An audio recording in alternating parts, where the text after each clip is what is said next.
John Voight, and the guy who does the "Proud to Be an American," you know that guy, where Kid Rock was supposed to put together this alternative entertainment or something like that, and it was laughed out.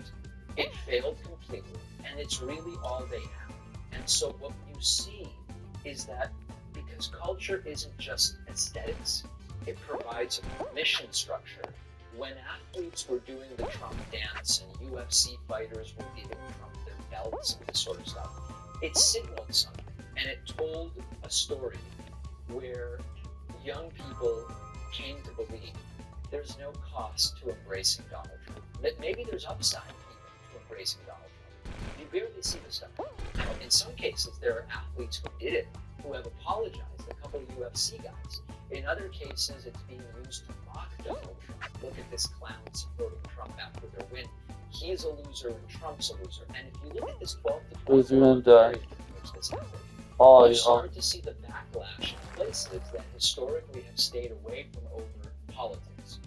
Sports leagues, Olympic spaces, music awards, wrestling crowds.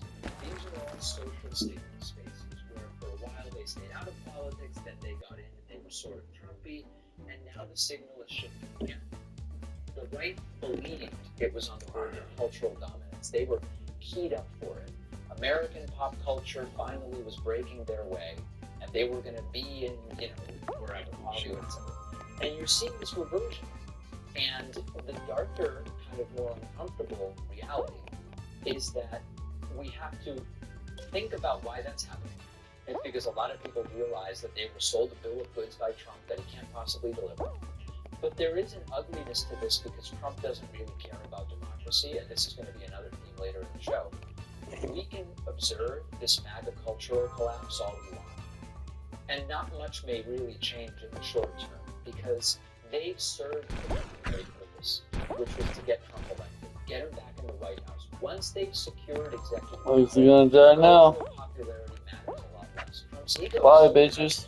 That he still cares about it. It still is really damaging to Trump that he can't even go to the Super Bowl because he knows he's going to get brutally booed. Yep. Beyond affecting Trump's ego, Trump's dude, and he's fucking crying the whole time. Because this is an administration that's really focused on pushing through. Why do they hate me? Oh, it's because you're a fucking piece of shit. Project 2025 has been accomplished in some way, shape, or form. And the goal now is to prevent losing the midterms, no matter what it takes. If leadership believes that the midterms could be rough, and it's looking that way, but we've been talking a lot about the House, we're going to talk about the Senate a little bit later. The incentives become to front-load major policy moves and do the structural changes and manipulate the elections as much as you can. None of this means that MAGA disappears. None of it means Republicans can't win elections either.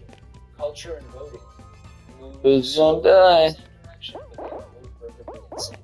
But something fuck me. It's gonna be me. So later is that when you start losing the cultural momentum, it's so shit.